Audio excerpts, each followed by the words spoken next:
السلام علیکم ورحمۃ اللہ وبرکاتہ۔ بسم اللہ الرحمن الرحیم۔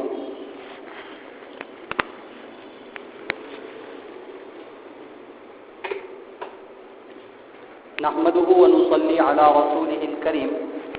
اما بعد، قال الله تعالى في كتابه المجيد: اعوذ بالله من الشیطان الرجیم، بسم الله الرحمن الرحیم۔ ام حسبتم ان تدخلوا الجنة ولما يأتكم مثل الذين خلوا من قبل مستهم البأساء والضراء وزلزلوا حتى يقول الرسول والذين آمنوا معه متى نصر الله ألا إن نصر الله قريب۔ ولقد قال النبي صلى الله عليه وسلم: لقد أوذيت في الله ما أوذي أحد ولقد أخفت في الله ما أخيف أحد، أو كما قال عليه الصلاة والسلام۔ اللهم صل على سيدنا ومولانا محمد وعلى آل سيدنا ومولانا محمد وبارك وسلم۔ اللهم صل على سيدنا ومولانا محمد وعلى آل سيدنا ومولانا محمد وبارك وسلم۔ اللهم صل على سيدنا ومولانا محمد وعلى آل سيدنا ومولانا محمد وبارك وسلم۔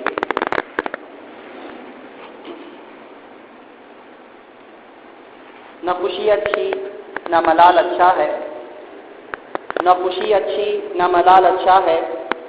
خدا جس حال میں رکھے وہ حال اچھا ہے۔ معزز بزرگوں اور دوستوں، عزیز ساتھیوں اور نوجوان بھائیوں، قرآن کریم میں اللہ رب العزت نے ارشاد فرمایا: ام حسبتم ان تدخلوا الجنة ولما يأتكم مثل الذين خلوا من قبل۔ فرمایا کہ کیا تم یہ سمجھتے ہو کہ جنت میں یوں ہی داخل ہو جاؤ گے، حالانکہ تمہارے اوپر ابھی تک وہ حالات نہیں آئے جو تم سے پہلے لوگوں پر حالات آئے۔ فرمایا: مستهم البأساء، ان لوگوں کو سخت حالات پہنچے، جنگ و جدال کے حالات، مصیبتوں کو برداشت کرنے کے حالات پہنچے، والضراء، اور فاقے کی حالات پہنچے، وحین البأس، اور لڑائی کے وقت برداشت کے حالات ان کو پہنچے۔ اتنے حالات پہنچے یہاں تک کہ وقت کے رسول اور ان کے ساتھ جتنے ایمان والے تھے سب نے کہا: متی نصر اللہ، اللہ کی مدد کب آئے گی؟ اللہ تعالی نے فرمایا: الا ان نصر اللہ قریب، غور سے سنو، آگاہ ہو جاؤ، اللہ کی مدد آنے والی ہے۔ حدیث میں حضور اکرم صلی اللہ علیہ وسلم نے ارشاد فرمایا: لقد اوذیت فی اللہ ما اوذی احد، مجھے اللہ کی راہ میں اتنی تکلیفیں پہنچائی گئیں جتنی کسی اور کو نہیں پہنچائی گئیں۔ وَلَقَدْ أُخِفْتُ فِي اللَّهِ مَا أُخِيفَ أَحَدٌ، اور مجھے اللہ کے راہ میں اتنا ڈرایا گیا، اتنا دھمکایا گیا جتنا کسی اور کو ڈرایا اور دھمکایا نہیں گیا۔ قرآن کریم کی اس آیت سے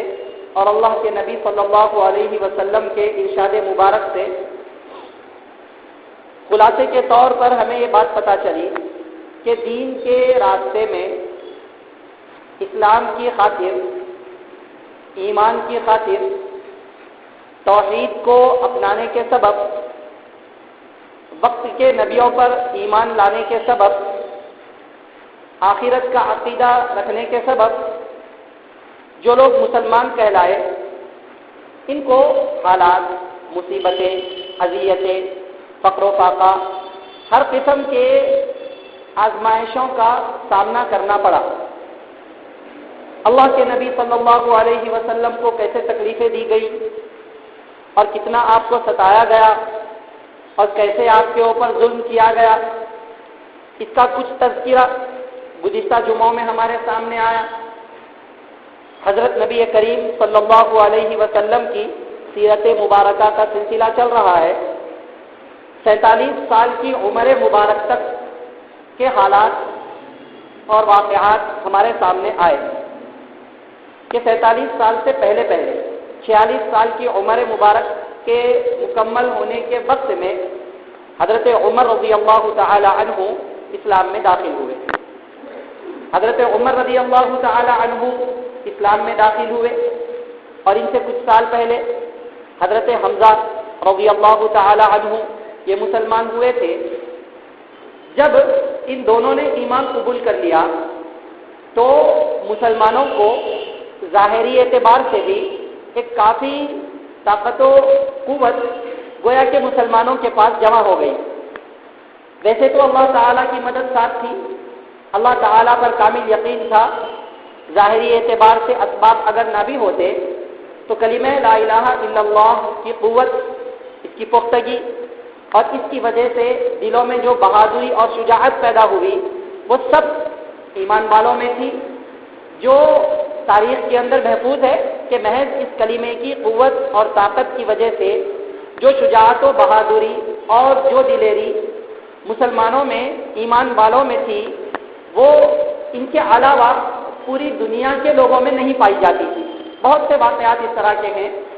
فی الحال یہ بتلانا مقصود ہے کہ ابھی اسلام کی ابتدا تھی، بڑی مشکل سے اسلام کو آئے ہوئے 6 سال مکمل ہوئے تھے، نبوت مل کر کے 6 سال مکمل ہوئے، اور آپ صلی اللہ علیہ وسلم کی عمر مبارک 46 سال مکمل ہوئی۔ لوگ جو موقع تلاشا کرتے تھے کہ کس طریقے سے آپ صلی اللہ علیہ وسلم کو آپ کی دعوت کے سلسلے میں روکا جائے اور کس طریقے سے لوگوں کو ایمان قبول کرنے سے روکا جائے، گزشتہ ہم نے ان سب کا کچھ ہلکا سا تذکرہ سنا۔ جب لوگوں نے یہ دیکھا کہ حضرت حمزہ رضی اللہ تعالی عنہ یہ بھی مسلمان ہو گئے، حضرت عمر رضی اللہ تعالی عنہ یہ بھی مسلمان ہو گئے، ایک ایک کر کے مکہ کے طاقتور اور بہادر لوگ بھی ایمان میں داخل ہونے لگے، تو یہ لوگ تذبذب میں مبتلا ہو گئے، پریشان ہو گئے کہ کیا کیا جائے، کیسے اس سلسلے کو روکا جائے، کیسے حضور اکرم صلی اللہ علیہ وسلم کی محنتوں کے اوپر باندھ لگائی جائے، کیسے قرآن کریم کی اس حقانیت کو روک دیا جائے۔ ان کو کچھ سمجھ میں نہیں آ رہا تھا، جو ہو سکتا تھا ہر قسم کی تدبیریں یہ اختیار کر رہے تھے، ظاہری اعتبار سے تکلیفیں پہنچائی، بہت پہنچائی، اور لوگوں کو روکنے کی بھی کوشش کی کہ جو لوگ حج کے موقع پر آیا کرتے تھے تو یہ مکہ کے راستوں میں بیٹھ جاتے اور آنے والے لوگوں کو بہکاتے، بھڑکاتے اور ان کے کان بھرتے،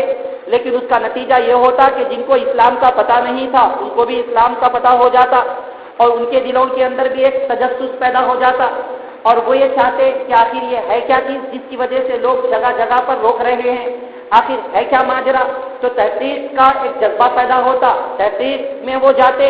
اور اسلام ان کے نزدیک گویا کہ کیا آتا، یہ اسلام کے قریب میں پہنچ جاتے، اور اس طریقے سے ایمان کے قبول کرنے کے قریب ہو جاتے۔ اسلام اور ایمان کا نور اور اس کی چاشنی ان لوگوں کو محسوس ہوتی، قرآن کریم کی آیات جو کہ معجزہ ہیں اس کی نورانیت ان کے دلوں کے اندر اترتی، آپ صلی اللہ علیہ وسلم کے کلام کی تاثیر جو یقینی ہے ان کے دلوں میں ہوتی، تو لوگ ایمان میں داخل ہوتے چلے جاتے۔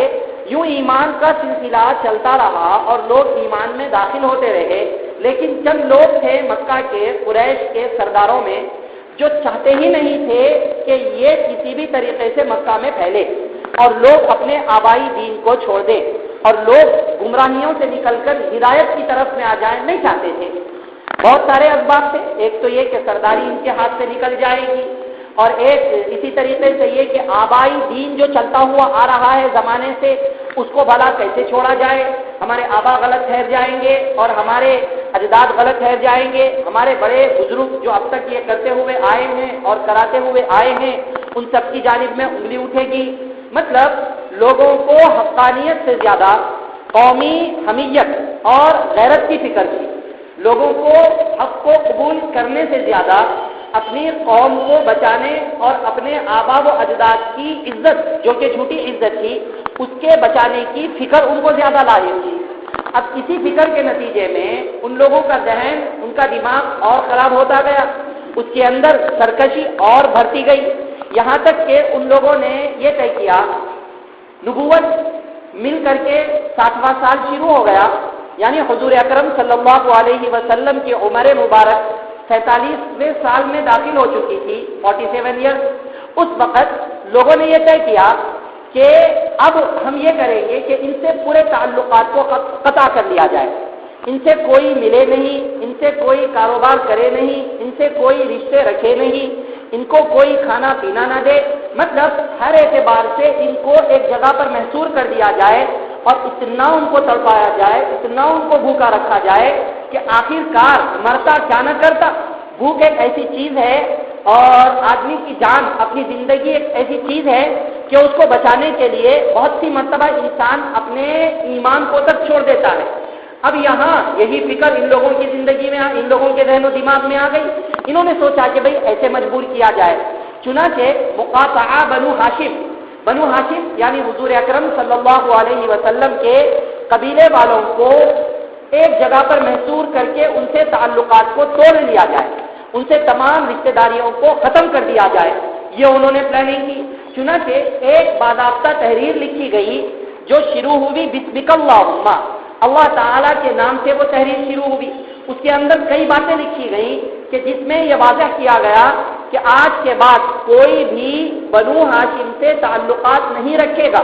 کوئی بھی ان کو کھانا پینا نہیں پہنچائے گا، کوئی بھی ان سے تجارتی اور کاروباری لین دین نہیں رکھے گا، کوئی بھی ان کی مدد، نصرت اور ان کا ظاہری اعتبار سے ساتھ نہیں دے گا، ہر اعتبار سے ان سے دور رہا جائے، ورنہ پوری قوم اس کے خلاف بھی مقاطعہ کرے گی اور اس کے خلاف کوئی سزا جاری کرے گی۔ اب یوں اس طریقے سے ایک تحریر تیار کی گئی۔ یہ جس شخص نے تحریر لکھی تھی، منصور بن اکرمہ نامی شخص نے، روایات تاریخ میں آتا ہے کہ اس کے ہاتھ اللہ رب العزت نے ہمیشہ کے لیے چل کر دیے، اس کے ہاتھ بیکار ہو گئے ہمیشہ کے لیے، اللہ رب العزت نے اس کو اسی وقت میں سزا دے دی۔ لیکن پھر بھی یہ بات سمجھ میں نہیں آئی، مقاطعے پر مشتمل ایک تحریر تیار کی گئی جسے کعبۃ اللہ کی دیوار پر نصب کر دیا گیا۔ کعبۃ اللہ، مسجد حرام، حدود حرم، اس کا بڑا احترام اس زمانے میں وہ لوگ بھی کیا کرتے تھے۔ اب ایک باضابطہ تحریر تیار ہوئی اور ایک مطلب یہ کہ معاہدہ ہوا اور اسے حدود حرم میں، مسجد حرام میں کعبۃ اللہ کی دیوار پر لٹکا دیا گیا۔ اب کس کی ہمت ہے کہ اس کی مخالفت کرے؟ چنانچہ ایک عام اعلان کی حیثیت سے وہ لگا دیا گیا اور لوگوں میں ندا لگا دی گئی، آواز پھیلا دی گئی کہ دیکھو اس طریقے سے جو کوئی بھی بنو ہاشم سے آج کے بعد تعلقات رکھے گا اس سے بھی تعلقات ختم، بلکہ ہو سکتا ہے کہ اس کو قوم میں ذلیل اور رسوا کیا جائے۔ اس طریقے کی ایک تحریر تیار کر کے کعبۃ اللہ میں آویزہ کر دی گئی۔ ویسے حالات حضرت ابو طالب بھی بنو ہاشم میں ہیں اور ان کے ساتھ اور بھی بہت سارے لوگ ہیں جو ابھی ایمان میں داخل نہیں ہوئے، ایمان والے تو ہیں ہی، ایمان والوں کے ساتھ ساتھ اور جو بہت سارے لوگ اس وقت کافر تھے لیکن بنو ہاشم کے تھے، ان کے اندر بھی قومی غیرت و حمیت تھی، وہ لوگ بھی ان سب کو ایک جگہ پر محصور کر دیا گیا جسے شعب ابی طالب کہا جاتا ہے۔ ایک خاص علاقہ، ایک خاص گھاٹی، ایک اچھی خاصی بڑی اس میں ہی تھی، لیکن اس کے اندر ان کو محصور کر دیا گیا۔ اب ان سے تعلقات ختم، کھانے پینے کا سلسلہ ختم۔ حد تو یہ تھی، حضرت سعد بن ابی وقاص رضی اللہ تعالی عنہ فرماتے ہیں کہ اس دوران ہمارے اوپر ایسے حالات آئے، اتنے سخت حالات، کھانے پینے کا اتنا فاقہ ہو چکا تھا کہ میں بھوک سے تلملا رہا تھا۔ اس دوران اچانک میرا پیر کسی تر اور بھیگی ہوئی چیز پر پڑا، میں نے اس کو فوراً اٹھا لیا اور کھا لیا۔ بہت بعد میں یہ روایت بیان کرتے ہیں اور کہتے ہیں کہ مجھے آج تک نہیں پتا کہ وہ کیا چیز تھی، لیکن بھوک اتنی زیادہ تھی، فاقہ اتنا سخت تھا کہ مجھے کچھ سمجھ میں ہی نہیں آیا کہ وہ کیا چیز تھی، بس اپنی جان بچانے کی فکر کرنا ہے۔ محصور ہیں، ان لوگوں کو قید کر دیا گیا ہے، وہ چیز اٹھائی اور کھا لیا۔ خود سعد بن ابی وقاص رضی اللہ تعالی عنہ فرماتے ہیں ایسے حالات آئے، اتنے فاقے آئے کہ ایک مرتبہ میں جا رہا تھا، اسی گھاٹی کے دوران چل پھر رہا تھا میں، اسی وقت میں مجھے راستے میں ایک اونٹ کی سوکھی ہوئی کھال پڑی ہوئی ملی، تو میں نے اس کو اٹھایا اور اس کو پیسا، اس کو باریک کیا، اس کا صفوف بنایا اور میں اس کو کھا لیا۔ تقریباً 3 دن اسی طریقے سے اس صفوف کے اوپر سوکھی ہوئی کھال کو پیس کر کے جو آٹے کی سی شکل میں نے بنائی تھی اس کے اوپر میرے گزر گئے۔ یہ صرف 2-3 دن کی بات نہیں تھی، مہینہ 2 مہینے کی بات نہیں تھی، 3 سال تک کا عرصہ مسلمانوں کو اس جگہ پر محصور رہنا پڑا اور وہی حالات کا سامنا کرنا پڑا۔ ایسے سخت حالات آئے کہ کیکر کے درخت کے پتے مسلمان کھانے پر مجبور ہو گئے۔ مسلمان تو مسلمان اور جتنے لوگ ان کا ساتھ دینے والے تھے اور جن جن کو اس کے اندر محصور کر دیا گیا تھا ان سب کو درختوں کے پتے کھانے پر مجبور ہونا پڑا۔ ایسے حالات کے چھوٹے چھوٹے بچے بھوک کی شدت کی وجہ سے بلبلاتے، روتے، تڑپتے، اس قدر کہ ان کے تلملانے کی آواز، ان کے تڑپنے اور بلبلانے کی آواز اس گھاٹی کے باہر تک آتی، لیکن کوئی نہیں تھا جو ان کی حمایت اور مدد کر سکے۔ ایک مرتبہ حضرت حکیم بن ہزام، حضرت خدیجہ رضی اللہ تعالی عنہا کے بھتیجے، انہوں نے ارادہ کیا کہ میں اپنی پھوپھی کی مدد کرتا ہوں، چنانچہ وہ کچھ سامان اور غلہ لے کر کے جانے لگے۔ ابو جہل نے دیکھ لیا اور دیکھ کر کے فوراً پکڑ لیا اور کہا کہ میں تو تمہیں یہ کام کرنے نہیں دوں گا یا پھر تمہیں میں پوری قوم کے اندر ذلیل اور رسوا کروں گا۔ اسی دوران ابو البختری نام کا ایک کافر وہ وہاں سے جا رہا تھا، اس نے ابو جہل کو یہ ظلم کرتے ہوئے دیکھا تو فوراً ابو جہل کے پاس گیا اور کہنے لگا تجھے کیوں اس کی فکر پڑی ہے؟ تو اپنا دیکھ اور معاہدے کا دیکھ، یہ کیا کر رہا ہے کیا نہیں کر رہا ہے، اس وقت تجھے اس کی فکر کرنے کی ضرورت نہیں، وہ اپنے رشتے دار کے لیے کچھ لے جا رہا ہے تو لے جانے دے۔ ابو جہل نے روکنے کی کوشش کی، ابو البختری نے اونٹ کی ہڈی اٹھائی اور ابو جہل کے سر پر ایک زور سے دے مارا، جس کی وجہ سے ابو جہل کے سر سے خون بہنے لگا اور سر زخمی ہو گیا۔ ابو جہل بڑا شرمندہ اور پشیمان ہوا۔ اس کو شرمندگی اس لیے نہیں تھی کہ اس کا سر زخمی ہوا، اس لیے نہیں تھی کہ اس کی ہی قوم کا، اس کی ہی دین کا، اس کے ہی مذہب کا ایک کافر ابو البختری اس کو مار رہا ہے، اس کی شرمندگی نہیں تھی۔ شرمندگی اس کی تھی کہ یہ پورا واقعہ حضرت حمزہ رضی اللہ تعالیٰ عنہ شعب ابی طالب گھاٹی میں سے پورا واقعہ حضرت حمزہ رضی اللہ تعالیٰ عنہ دیکھ رہے تھے۔ اس کو شرمندگی تھی کہ ایک مسلمان کے سامنے، ایک ایمان والے کے سامنے مجھے جو کہ سردار ہوں میرے اوپر ایسا ظلم کیا گیا۔ بہرحال بڑا شرمندہ ہوا، مگر حالات تھے کہ ختم ہونے کا نام نہیں لیتے تھے۔ مگر کہتے ہیں نا کہ مدعی لاکھ برا چاہے تو کیا ہوتا ہے، مدعی لاکھ برا چاہے تو کیا ہوتا ہے، وہی ہوتا ہے جو منظور خدا ہوتا ہے۔ انا اريد وانت تريد ولكن الله يفعل ما يريد۔ ہم بھی کچھ پلاننگ کرتے ہیں، تم بھی کچھ پلاننگ کرتے ہو، لیکن اللہ رب العزت انجام انہی امور کو دیتے ہیں جو اللہ رب العزت ارادہ کرتے ہیں۔ اللہ رب العزت کو جو منظور ہوتا ہے اللہ تعالیٰ وہی فیصلے فرماتے ہیں۔ ہوا یہ کہ حالات بہت سخت سے سخت اور بد سے بدتر ہوتے گئے، ایسے حالات کا اندازہ ہم اور آپ کر بھی نہیں سکتے۔ ایک دن کھانے کے لیے ہمیں نہ ملے، ارے ایک دن چھوڑو، ایک ٹائم کا کھانے کا انتظام ہمارے گھر میں نہ ہو پائے، پورے رشتے داروں میں یا اپنے دوست و احباب کے سامنے ہاتھ پھیلانے لگیں گے اور بڑی مریل کی صورت بنا کر کے کہنے لگیں گے کہ ارے بھائی ہمارے گھر میں ایسا ہوا فلاں ہوا، کچھ کھول کر نہیں تو کچھ چھپا چھپا کر ہی صحیح اپنے حالات لوگوں کے سامنے لانے لگے۔ وہاں تو اگر من الشمس لوگوں کے سامنے حالات پورے ہیں، کوئی کسی کو مدد کرنے نہیں دیتا ہے۔ ایسے حالات میں بہرحال ان کی اپنی ہی قوم تھی، کتنے لوگ ان کی اپنی قوم سے تعلق رکھنے والے تھے۔ قومی غیرت اور حمیت اس زمانے میں لوگوں کو دین سے زیادہ پسند ہوا کرتی تھی۔ چنانچہ ان کی ہی قوم میں ہشام ابن عمرو نامی ایک کافر وہ کھڑا ہوا، اس نے یہ طے کیا کہ بھائی کسی طریقے سے اس مقاطعے کو ختم کرنا چاہیے اور بس اس سے زیادہ ہمیں کچھ برداشت نہیں ہوتا ہے۔ ہماری قوم ہے، اپنے لوگ ہیں، آخر بھوکوں مرے یہ کون سی بات ہے؟ اس کو روکنے کے لیے کوئی اور طریقہ اختیار کیا جائے، یہ کون سا طریقہ ہے؟ چنانچہ وہ تنہا تھا، اکیلا تھا، اگر کھڑا ہوتا تو اس کو ختم کر دیا جاتا، تو اس نے چھپ کر ایک اور شخص سے ملاقات کی۔ اس نے کہا کہ بھئی میں بھی یہی چاہتا ہوں، لیکن ہم دونوں مل کر کے کیا کریں گے، کسی اور کو ہمارا ساتھ دینا چاہیے۔ ان دونوں نے مل کر کے تیسرے سے بات کی، یوں ہوتے ہوتے 8-10 لوگ تیار ہو گئے۔ یہ 8-10 لوگ علیحدہ پوری قوم میں مل کر کے یہ بات پھیلانے لگے کہ کسی طریقے سے اس مقاطعے کو ختم کر دیا جائے۔ اب ایک میٹنگ رکھی گئی اور مکہ مکرمہ حدود حرم کے اندر سارے لوگوں کو اکٹھا کیا گیا اور بات سامنے آئی تو ایک شخص نے کھڑے ہو کر کے یہ بات کہی۔ ابو جہل کھڑا ہوا اور کہنے لگا کمبخت اس طرح کی کیا باتیں کرتا ہے، کیا تو معاہدے کو توڑنا چاہتا ہے؟ کیا تو اس معاہدے کو جو کعبۃ اللہ کی دیوار پر لٹکایا گیا اس کی بے احترامی کرنا چاہتا ہے؟ تیری بات مانی نہیں جائے گی۔ بس اس کی بات کو کاٹنا تھا کہ ایک اور شخص کھڑا ہوا، اس نے کہا کہ ہم بھی یہی چاہتے ہیں، تیسرا کھڑا ہوا، اس نے کہا کہ ہم بھی یہی چاہتے ہیں، چوتھا کھڑا ہوا، اس نے کہا کہ ہم بھی یہی چاہتے ہیں۔ دیکھتے ہی دیکھتے پورے لوگ ایک ساتھ آواز لگانے لگے کہ یہ مقاطعہ ختم کر دیا جائے، یہ بہت ظلم کی بات ہے، اس سلسلے کو روک دیا جائے۔ ابو جہل کہنے لگا لگتا ہے یہ سب پلاننگ کر کے آئے ہوئے تھے۔ بہرحال اس طریقے سے بات چل رہی تھی، اسی دوران ادھر آپ صلی اللہ علیہ وسلم کو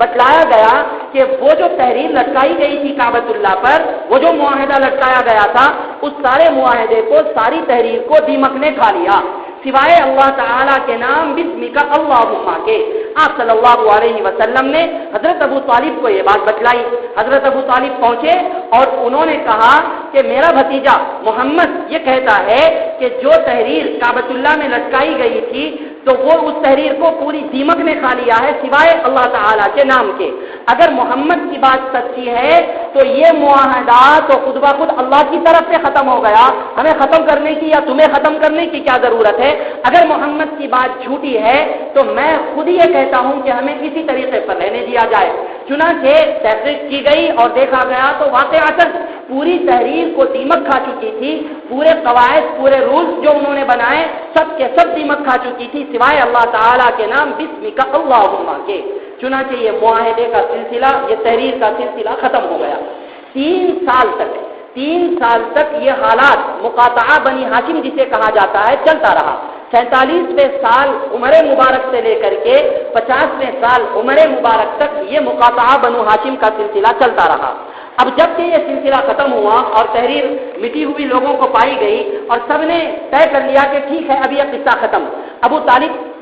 حدود حرم میں داخل ہوئے، کعبۃ اللہ کا پردہ انہوں نے پکڑا اور ان کے ساتھ کچھ اور لوگ بھی گئے اور سب نے اس وقت میں دعا کی کہ اے اللہ، جن لوگوں نے ہم پر ظلم کیا ہے اور ہماری رشتہ داریوں اور قرابتوں کو قطع کیا ہے اور ہماری آبروؤں کو حلال سمجھا ہے، آپ ان سے انتقام لیں۔ ابو طالب نے مزید کہا الم یأتکم ان الصحیفۃ قد مزقت وان کل ما لم یرضہ اللہ یفسد، کہا کہ کیا تم کو یہ بات نہیں پہنچی کہ وہ تحریر مٹا دی گئی ہے؟ یاد رکھو ہر وہ بات جو اللہ تعالیٰ کو پسند نہیں ہوتی ہے اللہ تعالیٰ اس کو ختم کر دیتے ہیں۔ چنانچہ یہ تحریر بھی ختم ہو چکی ہے۔ اس طریقے سے 3 سال کے عرصے کے بعد یہ مشقتوں اور مصیبتوں کا سلسلہ ختم ہوا۔ شیاب ابی طالب سے باہر آئے حضرت ابو طالب،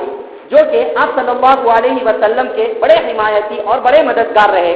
اگرچہ کہ انہوں نے ایمان قبول نہیں کیا لیکن ہر موڑ پر، ہر وقت میں آپ صلی اللہ علیہ وسلم کا وہ ساتھ دیتے رہے، یہاں تک کہ سن 10 نبوی میں، یعنی جب آپ صلی اللہ علیہ وسلم کی عمر 50 سال کی ہوئی، اس وقت رمضان کے مہینے میں یا شوال کے مہینے میں حضرت ابو طالب کا انتقال ہو گیا۔ اس کے کچھ عرصہ بعد، 3, 4 یا 5 روز بعد حضرت خدیجہ رضی اللہ تعالی عنہا کا بھی انتقال ہو گیا۔ مسند احمد اور بخاری شریف میں ہے کہ جب ابو طالب کی وفات کا وقت قریب آیا تو آپ صلی اللہ علیہ وسلم ان کے پاس پہنچے اور کہنے لگے کہ چچا جان، آپ بس ایک مرتبہ لا الہ الا اللہ کہہ دیجئے تاکہ قیامت کے دن اللہ کے حضور آپ کی سفارش کرنے کا مجھے موقع مل سکے، تاکہ اللہ کے حضور میں آپ کی سفارش کر سکوں، بس ایک مرتبہ آپ کلمہ لا الہ الا اللہ پڑھ دیجئے۔ اس مجلس میں ابو جہل اور عبداللہ بن امیہ یہ بھی موجود تھے۔ ان لوگوں نے یہ ماجرا دیکھا اور فوراً ابو طالب کو کہا کہ ابو طالب، کیا تم عبد المطلب کے دین کو چھوڑنا چاہتے ہو؟ کیا تم عبد المطلب کے دین کو چھوڑنا چاہتے ہو؟ ابو طالب نے اسی وقت میں کہا، بلکہ ان کی زبان سے جو آخری کلمات نکلے وہ یہ تھے علی ملت عبد المطلب، کہ میں عبد المطلب کے ہی طریقے پر ہوں، میں اس کو چھوڑنا نہیں چاہتا ہوں۔ بس وہ کلمہ انہوں نے کہا، اس کے بعد ان کا انتقال ہو گیا۔ یوں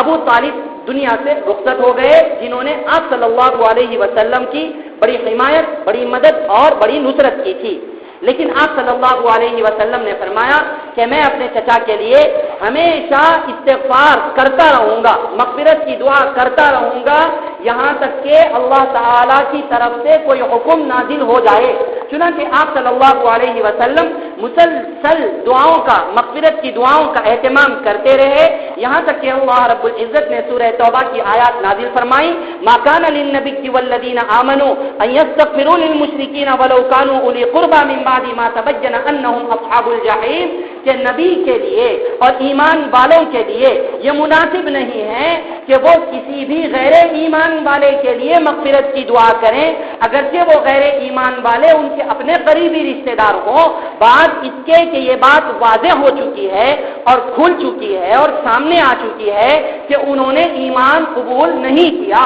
ایسے لوگوں کے لیے مغفرت کی دعا کرنا نہ تو ایک نبی کے لیے مناسب ہے اور نہ ایمان والوں کے لیے مناسب ہے۔ اب باضابطہ منع کر دیا گیا کہ ہر وہ شخص جس کا خاتمہ ایمان پر نہ ہو اس کے لیے مغفرت کی دعا کرنے کی اجازت نہیں ہے، ورنہ اس وقت تک اجازت تھی، آپ صلی اللہ علیہ وسلم خود مغفرت کی دعائیں کیا کرتے تھے۔ اب اسی طریقے سے ایک اور آیت نازل ہوئی، اللہ رب العزت نے فرمایا انک لا تہدی من احببت ولکن اللہ یہدی من یشاء، کہ اے نبی جی آپ جس کو چاہیں ان کو منزل مقصود تک نہیں پہنچا سکتے، جنتی ان کو آپ نہیں بنا سکتے، ایمان والا ان کو آپ نہیں بنا سکتے، لیکن اللہ تعالیٰ جسے چاہتے ہیں اس کو ایمان والا بناتے ہیں، اللہ تعالیٰ جسے چاہتے ہیں اس کو جنت کی ہدایت دیتے ہیں، اللہ تعالیٰ جسے چاہتے ہیں اس کو منزل مقصود تک پہنچاتے ہیں۔ آپ کا کام ہے بس راستہ بتلانا، آپ بتلائیے، آپ کا کام ہے لوگوں تک دین کی بات پہنچانا، آپ پہنچائیے، آپ کا کام ہے لوگوں تک توحید کی بات اور توحید کا پیغام پہنچانا، آپ پہنچائیے۔ انما علیک البلاغ وعلینا الحساب، آپ کا کام ہے تبلیغ کرنا، پہنچا دینا، اور ہمارا کام ہے حساب و کتاب کرنا۔ لست علیہم بمسیطر، اے نبی جی ہم نے آپ کو ان سب کے اوپر مسلط کر کے نہیں بھیجا ہے، مگر آپ صلی اللہ علیہ وسلم کو ایک فکر تھی، ایک کلہم تھی، ایک چبھن تھی، آپ صلی اللہ علیہ وسلم کا دل چاہتا تھا کہ پورے لوگ ایمان میں داخل ہو جائیں، اتنا فکر کیا کرتے تھے کہ اللہ تعالی نے فرمایا فَلَعَلَّكَ بَاخِعٌ نَفْسَكَ عَلَىٰ آثَارِهِمْ إِن لَّمْ يُؤْمِنُوا بِهَٰذَا الْحَدِيثِ أَسَفًا، نبی جی ایسے لگتا ہے کہ آپ ان لوگوں کے پیچھے اپنی جان گنوا دیں گے، اگرچہ کہ یہ لوگ ایمان نہیں لاتے ہیں اپنی بے وقوفی کی وجہ سے، لیکن پھر بھی آپ ایمان کی فکر کر کے یوں لگتا ہے کہ ان کے پیچھے اپنی جان گنوا دیں گے۔ آپ کی یہ ذمہ داری نہیں ہے، بس آپ اپنا کام کیجیے اور لوگوں تک بات پہنچا دیجیے۔ اس طریقے سے اللہ رب العزت نے آیات نازل فرمائی۔ حضرت عباس رضی اللہ تعالی عنہ فرماتے ہیں، بخاری شریف کی روایت ہے، باب قصۃ ابو طالب کے قصے کے اندر اسے نقل کیا گیا کہ میں نے پوچھا ایک مرتبہ کہ اللہ کے نبی آپ اپنے چچا کے کیا کام آئے، آپ اپنے چچا ابو طالب کے کیا کام آئے، حالانکہ وہ تو آپ کے بڑے حامی، حمایت کرنے والے اور آپ کے بڑے مددگار تھے۔ آپ صلی اللہ علیہ وسلم نے فرمایا وہ صرف قدموں تک جہنم کی آگ میں ہے، اگر میں سفارش نہ کرتا تو جہنم کی تہ تک وہ آگ میں ہوتے، اگر میں سفارش نہ کرتا تو جہنم کی تہ تک وہ آگ میں ہوتے۔ اتنا اللہ رب العزت نے ان کے میری حمایت اور مدد کرنے کی وجہ سے ان کے ساتھ کرم فرمایا۔ باقی یہ کہ ایمان قبول نہیں کیا تھا، اس لیے اب مکمل باقی جو فیصلہ ہو اللہ رب العزت نے غیر ایمان والوں کے لیے کیا وہ ان کے لیے بھی کیا۔ بہرحال یہ ایک واقعہ پیش آیا، حضرت ابو طالب جو آپ صلی اللہ علیہ وسلم کے بڑے حمایت کرنے والے اور مددگار تھے، سن 10 نبوی میں یعنی آپ صلی اللہ علیہ وسلم کے عمر مبارک کے 50ویں سال میں انتقال کر گئے۔ اس کے کچھ عرصے کے بعد حضرت خدیجہ رضی اللہ تعالی عنہا کا بھی انتقال ہو گیا۔ بڑی تکلیف آپ صلی اللہ علیہ وسلم کو ہوئی کہ جنہوں نے سب سے زیادہ مدد کی تھی وہ ابو طالب، اور جس خاتون نے یعنی آپ صلی اللہ علیہ وسلم کی زوجہ مطہرہ ہم سب کی ماں حضرت خدیجہ رضی اللہ تعالی عنہا، انہوں نے کتنی حمایت اور مدد کی تھی، بلکہ اسلام کے آغاز سے لے کر کے اس وقت تک جتنی مدد، جتنی نصرت اور جب جیسی ضرورت پڑی تب ویسی مدد اور نصرت ان دونوں نے جتنی کی اتنی کسی اور نے نہیں کی تھی۔ ایک سال ایک ہی مہینے میں کچھ دنوں کے فرق سے دونوں کا انتقال ہو جاتا ہے۔ آپ صلی اللہ علیہ وسلم کو سخت حزن ہوا، سخت ملال ہوا، یہاں تک کہ اس سال کو اسلامی تاریخ کے اندر عام الحزن کہا گیا، غم کا سال کہا گیا۔ وہ سال آپ صلی اللہ علیہ وسلم پر گویا کہ اب بہت بڑی مصیبت آئی تھی، آپ کو بہت بڑی تکلیف ہوئی، جس کی وجہ سے اس کو غم کا سال قرار دیا، غم کا سال۔ یہاں رک کر کے ہم ایک بات یہ سمجھیں، اتنا آپ صلی اللہ علیہ وسلم کو تکلیف ہوئی کہ آپ نے اس کو غم کا سال قرار دیا، غم کا سال اس سال کو قرار دیا، لیکن اللہ کی قسم اس کے بعد اگلے سال میں غم نہیں منایا، اس کے بعد کے سال میں غم نہیں منایا، اس کے بعد کے سال میں غم نہیں منایا۔ آپ صلی اللہ علیہ وسلم جب تک دنیا میں بقید حیات موجود تھے اور آپ پردہ نہیں فرما گئے تھے، تب تک آپ صلی اللہ علیہ وسلم نے اس سال، اس تاریخ کو، اس دن غم نہیں منایا۔ آپ کے بعد خلفائے راشدین نے غم نہیں منایا، ان کے بعد اور صحابہ نے غم نہیں منایا، ان کے بعد تابعین نے غم نہیں منایا، ان کے بعد تبع تابعین نے غم نہیں منایا۔ اس وقت سے لے کر آج تک کبھی بھی اس تاریخ کو غم نہیں منایا گیا۔ غم ہونا الگ چیز ہے، غم منانا الگ چیز ہے، خوشی ہونا الگ چیز ہے، خوشی منانا الگ چیز ہے۔ شریعت میں بہت ساری چیزوں میں خوشی ہے اور خوشی ہر ایک کو ہونی چاہیے، لیکن خوشی منانے کا ثبوت اگر نبی نے منایا، صحابہ نے منایا، تابعین نے منایا، اولیاء نے منایا یا ائمہ نے اپنی کتابوں میں یہ مسئلہ لکھا قرآن و سنت کی روشنی میں،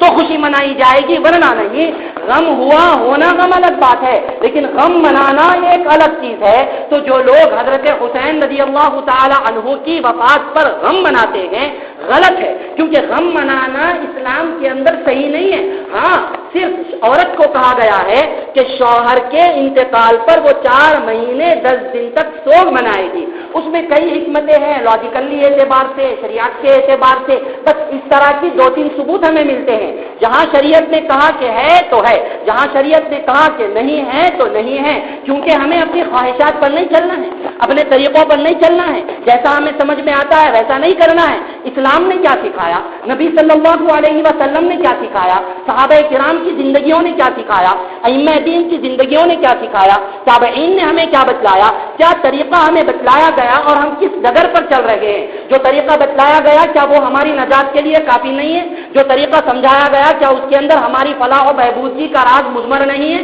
سب کچھ ہے، لیکن اس کے باوجود اپنی جانب سے لوگ خوشی کے موقعوں کو گھڑ لیتے ہیں، اپنی جانب سے لوگ غم کے موقعوں کو گھڑ لیتے ہیں۔ یہ بات صحیح نہیں ہے۔ اتنی تکلیف کے عام الحزن قرار دیتے ہیں، لیکن اگلے سالوں میں غم نہیں مناتے ہیں۔ بہرحال آپ صلی اللہ علیہ وسلم کو سخت تکلیف ہوئی۔ روایات میں آتا ہے آپ صلی اللہ علیہ وسلم نے ارشاد فرمایا، اذکروا محاسن موتاکم، جو لوگ مر گئے، دنیا سے چلے گئے، تم ان کی اچھائیوں کو ذکر کرو۔ اب یہاں رک کر کے ہمیں ایک بات سمجھیں، اکثر و بیشتر لوگ آج کل علم کیا ہے،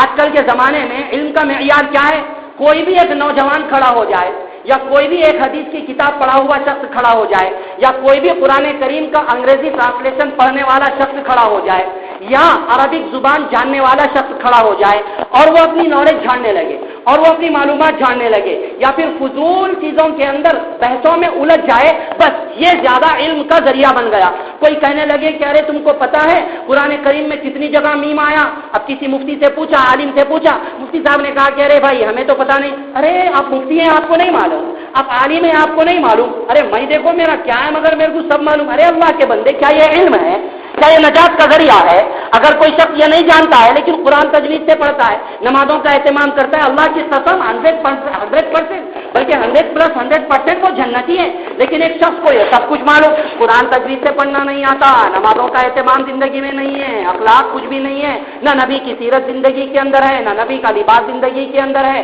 نہ نبی کا طرز زندگی کے اندر ہے، نہ صحابہ کرام کی طرح قربانیاں اپنی زندگیوں کے اندر ہے، نہ ان کی طرح مصیبتوں اور مشقتوں کو برداشت کرنے کا جذبہ اپنی زندگی کے اندر ہے، اور سمجھنے لگے کہ ہم جنتی۔ ایسے نہیں ہوتا ہے بھائی، جنتی بننے کے لیے نبی کا راستہ لازم ہے۔ اس لیے ہم سمجھیں، آج لوگ سمجھ رہے بھائی ابو طالب کا ایمان تھا نہیں تھا، ابو طالب جنت میں جائیں گے نہیں جائیں گے، حضور صلی اللہ علیہ وسلم کے امی جنت میں جائیں گے نہیں جائیں گے، حضور صلی اللہ علیہ وسلم کے ابا جنت میں جائیں گے نہیں جائیں گے، حضرت موسیٰ علیہ السلام کی والدہ کا کیا نام تھا بتلاؤ، وہ کون سی عورت ہے جو ایک نبی کی بیوی تھی، ایک نبی کی بیٹی تھی، ایک نبی کی بہن تھی، ایک نبی کی ماں تھی، یہ بتلاؤ۔ اسی طریقے سے اور بھی فلاں چیزیں اپنی جانب سے لوگوں نے گھڑ لیے اور کہتے ہیں کہ بھئی یہ بتلاؤ وہ بتلاؤ، یہ کرو وہ کرو۔ ارے میرے معزز دوستوں اور بزرگوں، ہم سمجھیں دین یہ نہیں ہے، دین ہمیں وہ معلوم کرو جو عمل میں لانے کی چیز ہے، وہ سمجھیں جو اختیار کرنے کی چیز ہے، ان سب چیزوں کے اندر الجھ کر کے اپنے اوقات کو برباد کر دیا جاتا ہے۔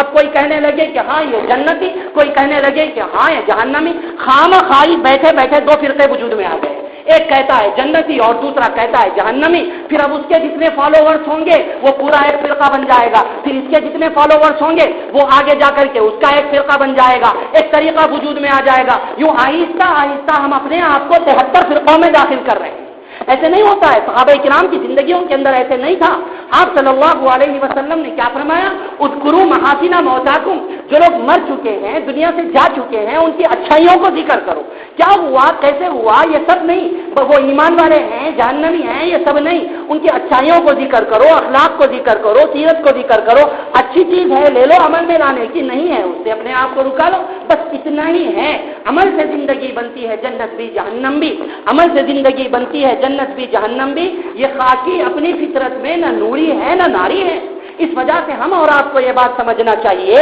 کہ ہم اللہ تعالیٰ سے ہمیشہ دعاؤں کا اہتمام کریں اور کہیں ربنا افرغ علینا صبرا وثبت اقدامنا وانصرنا علی القوم الکافرین۔ دوسروں کے ایمان یا کفر کی فکر میں الجھنے والا اپنے کبھی ایمان کی بھی فکر کر لیا کر۔ کہتے ہیں نا کہ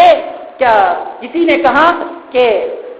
سارے جہاں سے باخبر اپنے جہاں سے بے خبر، سارے جہاں سے باخبر اپنے جہاں سے بے خبر، سارے جہاں کو چھوڑ کر اپنے جہاں کی لے خبر۔ ہم کہاں جا رہے ہیں، کس جگہ پر جا رہے ہیں؟ کیا مرتے وقت میں ہمیں کلمہ نصیب ہوگا؟ کتنے گناہ ہماری زندگی کے اندر ہے، کتنوں کے حقوق ہم نے دبائے ہیں، کتنوں کے اوپر ظلم ہم نے کیا ہوا ہے، کتنوں کے ساتھ بدسلوکی ہم نے کی ہے، کتنوں کو گالی گلوچ ہم نے کیا ہے، کتنوں کی غیبتیں ہم نے کی ہیں، کتنوں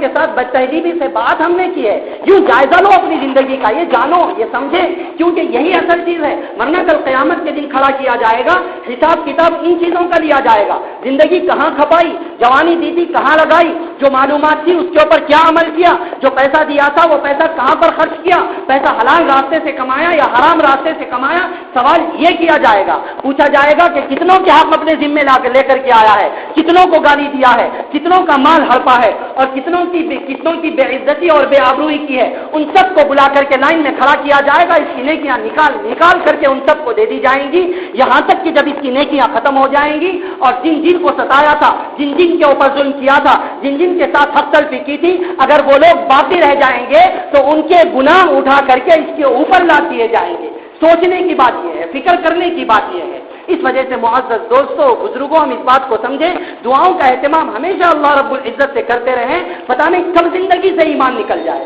پتہ نہیں کب ہمارا خاتمہ ایسا ہوگا، کب ہماری زندگی اس موڑ پر چلی جائے جہاں سے آدمی گمراہیوں کی طرف میں چلا جاتا ہے۔ اللہ تعالیٰ نے سکھلایا کہ یہ دعاؤں کا اہتمام کیا جائے۔ ربنا لا تزغ قلوبنا بعد إذ هديتنا وهب لنا من لدنك رحمة إنك أنت الوهاب کے بارے الہ،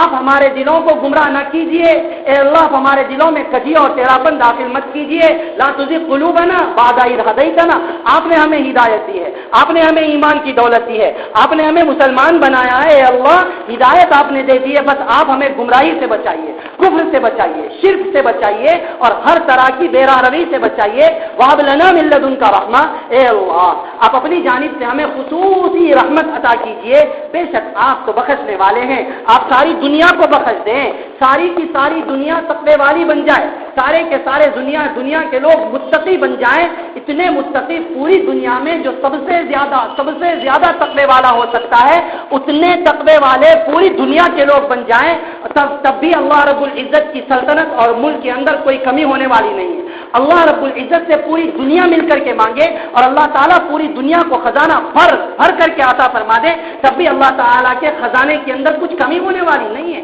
انک انت الوہاب، ہدایت کا مانگ لینا، ہدایت پر ثابت قدمی کو مانگ لینا، ایمان پر باقی رہنے کو مانگ لینا، یہ ہماری عافیت کے لیے ہے، ہماری بہتری کے لیے ہے، ہماری نجات کے لیے ہے۔ اس لیے معزز دوستوں اور بزرگوں، خاص طور سے نوجوان ساتھیوں، یہ واٹس ایپ اور فیس بک وغیرہ پر اس طرح کی فضول بحثوں سے بچیں، اللہ کے واسطے فضول بحثوں سے بچیں۔ دین بس ویسے ہی آئے گا جیسا کہ نبی کے زمانے میں آیا تھا، دین بس ویسے ہی آئے گا جیسا کہ ائمہ کے زمانے میں سیکھا گیا تھا۔ جائیں علماء کے پاس، بیٹھے ان کی خدمت میں، سیکھیں ان سے دین۔ کہاں گئے؟ مسجدوں میں امام موجود ہوتے ہیں، مدرسوں میں علماء موجود ہوتے ہیں، دین کے جاننے والے بیٹھ کر کے سیکھیں۔ یہ فیس بک سے، انٹرنیٹ سے، واٹس ایپ سے دین نہیں آتا ہے، صرف فساد آتا ہے، صرف تباہی آتی ہے، صرف فتنہ آتا ہے، صرف جھگڑا آتا ہے۔ اللہ کے واسطے ان چیزوں سے بچیں اور اپنے ایمان کی فکر کریں. یہاں تک آپ صلی اللہ علیہ وسلم کی سیرت کا ذکر آیا کہ 47ویں سال کی عمر مبارک سے لے کر کے